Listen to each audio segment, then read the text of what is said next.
अस्सलामुअलैकुम। तो आज हम पढ़ने जा रहे हैं बेसिकली MCQs फर्स्ट चैप्टर के। जितना भी हमने पार्ट पढ़ा था सारा अभी फर्स्ट चैप्टर हमने पढ़ा ही नहीं था, तो जितना हमने पढ़ा था उसके बड़े अच्छे टिप्स एंड ट्रिक्स, बड़े मज़े के, आप लोगों को मज़ा आ जाएगा। डोमेन रेंज फर्स्ट जो हमारे पास एक्सरसाइज है ना, उसमें बहुत लोगों को मसला करती है, वो भी आप लोगों को ऐसे ही समझा दूंगा। अगर आप लोग ये लेक्चर एंड तक देख लोगे तो मज़ा आ जाएगा। पेड सेशन हमारे 7 मई से स्टार्ट हो रहे हैं फॉर ऑल द पीपल जो पर्सनल 1-to-1 कोचिंग लेना चाहते हैं। उसमें मैं मैथ पढ़ाऊँगा, फिजिक्स भी हमारी हो रही है इंशाल्लाह ताला उस कोर्स में। तो हमारे प्रैक्टिस MCQs भी हुआ करेंगे रोज़, तो you can also join that, इंशाल्लाह ताला फ़ायदा होगा।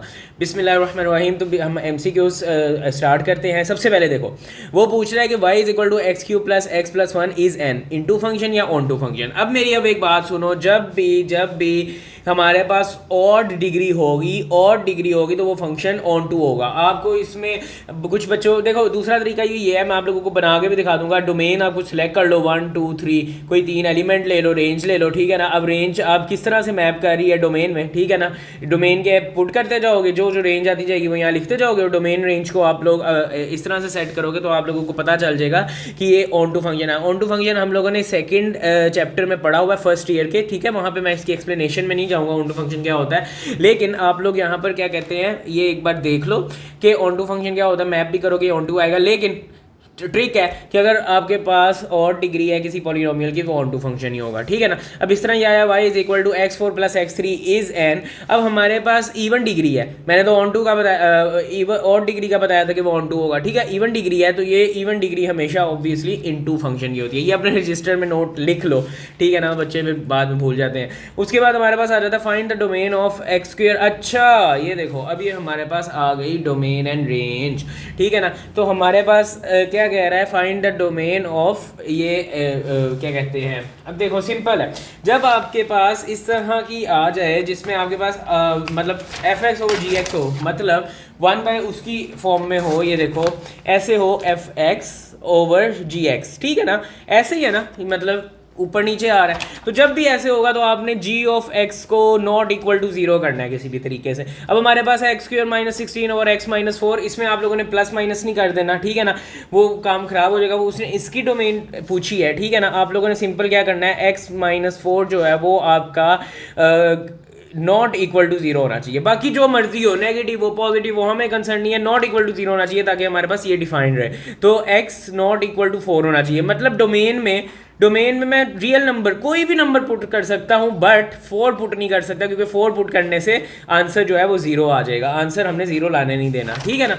तो ये इसका आंसर है। ये मैंने कैसे निकाला आप लोगों को सॉल्व करके दिखा दिया। जब भी इसका ट्रिक ये कर लो, जब भी fx ओवर gx की फॉर्म में हो तो gx को नॉट इक्वल टू 0 करके सॉल्व कर लेना आपने, आपके पास आपका आंसर आ जाएगा, ठीक है ना। उसके बाद हमारे पास आता है find the domain of. Domain वो वैल्यू होती है जो हम डाल सकते हैं, रेंज नहीं वो पूछ रहा, अभी डोमेन पूछ रहा है, ठीक है ना। वो डोमेन पूछ रहा है y is equal to x plus 1 under root. अब जब भी हमारे पास अंडर रूट की फॉर्म में आ जाएगा तो हमने अंदर वाले को x प्लस 1 को मतलब ग्रेटर देन इक्वल टू 0 कर सकते हैं। देखो नेगेटिव हमने इसलिए नहीं करना, जब नेगेटिव आ जाएगा तो वो इमेजिनरी की तरफ चला जाएगा, रूट की तरफ। इमेजिनरी रूट हमने नहीं लाने होते, तो मतलब हमारे पास अंदर वाला है, मतलब जब भी आपके पास ऐसे आ जाए ना fx, ये भी शॉर्ट ट्रिक लिख लो, ऐसे आ जाए तो g ऑफ x को आप लोगों ने ग्रेटर देन इक्वल टू 0, हम 0 भी कर सकते हैं, अंडर रूट 0 0 ही होगा ना, रियल ही होगा, तो मसला नहीं होगा हमें। ग्रेटर देन 0 का मतलब है कि भाई 0 से बड़ा हो, नेगेटिव ना आए, ठीक है ना। तो इस तरह हम x प्लस 1 को ग्रेटर देन इक्वल टू 0 करेंगे, तो x जो है ग्रेटर देन इक्वल टू 1 होना चाहिए। तो यहाँ पर आ जाएगा हमारे पास क्या हो सकता है, देखो greater than equal to sorry -1, वो इधर से इधर आ गया। अब क्या है कि भाई अच्छा ये एक तरीका होता है डोमेन को लिखने का कि -1 भी हो और -1 से बड़ा भी हो। तो जब हम -1 लिखते हैं और इन्फिनिटी तक जा सकता है, ठीक है, -1 से लेके इन्फिनिटी तक। -1 इंक्लूडेड है, हाँ जी है, इक्वल टू हमने लिखा है ना, तो इसका मतलब हम डोमेन में -1 भी पुट कर सकते हैं। तो जब हम ऐसी ब्रैकेट डालते हैं इसका मतलब है ये वाला इंक्लूडेड है, और ये इन्फिनिटी कभी इंक्लूडेड नहीं होता। तो ये हमारे पास डोमेन बन गई। होप सो आप लोगों को थोड़ी बहुत अंडरस्टैंडिंग इसकी हुई होगी, ठीक है ना। Find the domain of 1 over x। अच्छा देखो, मैंने जब आप लोगों को कहा था कि ये हो ये वाला हो x प्लस 1, तो x greater than equal to 0 होना चाहिए। यहाँ पर हमें देखो एक तो अंडर रूट की डोमेन रिस्ट्रिक्शन है कि भाई हमारे पास x plus 1 greater than zero equal to zero, पहले चलो greater than equal to zero होना चाहिए, लेकिन अब ये फ्रैक्शन वाली भी आ गई। फ्रैक्शन में क्या होता है भाई कि फ्रैक्शन में हम जीरो नहीं ला सकते, नीचे वाले कभी भी जीरो के इक्वल नहीं आ सकता, तो हम यहाँ पे greater than equal to zero नहीं करेंगे, सिर्फ ग्रेटर देन जीरो करेंगे। सही है ना। जब भी आपके पास 1/√g ऑफ एक्स आ जाए तो आपने फिर g ऑफ एक्स को ग्रेटर देन जीरो करना है, इक्वल टू जीरो नहीं करना, क्योंकि नीचे हम जीरो नहीं ला सकते, 1/0 इन्फिनिटी अनडिफाइंड है, नीचे हम नेगेटिव भी नहीं ला सकते अंडर रूट के अंदर, क्योंकि वो इमेजिनरी नंबर बन जाता है। तो अब हमारे पास आ गया, क्या आ गया भाई, x ग्रेटर देन होना चाहिए -1। अब इसकी डोमेन अगर आप लोग लिखो -1 इन्फिनिटी, लेकिन अब -1 इंक्लूडेड नहीं है, क्योंकि -1 हम डोमेन में नहीं पुट कर सकते, अगर मैंने पुट कर दिया आंसर जीरो आ जाएगा, इन्फिनिटी आ जाएगा। तो -1 ये और ये मेरे पास बन गई डोमेन। वेरी गुड, ठीक है ना। मैंने समझाने का तरीका कितना अच्छा है यार। अच्छा, ये मैंने ट्रिक्स भी साथ साथ लिखी हुई हैं आप लोगों को MCQs के साथ साथ, और मैं लिखवा भी वैसे भी रहा हूँ, तो अगर आप लोगों को समझ आ रही है तो आप लोग समझते जाओ। सही है ना। नहीं समझ आ रही तो नीचे कमेंट में बता दो, इंशाल्लाह I will try to solve your problem. उसके बाद find the domain of x² - 4। अब डोमेन ऑफ x² - 4 जब आ जाए, जब भी आपके पास x² - 4 या लेट्स सपोज x² - a² आ जाए, ये एक ट्रिक बताने लगा हूँ, बड़ी इंपॉर्टेंट, कैलकुलेट करने की ज़रूरत नहीं है आप लोगों को। सही है ना।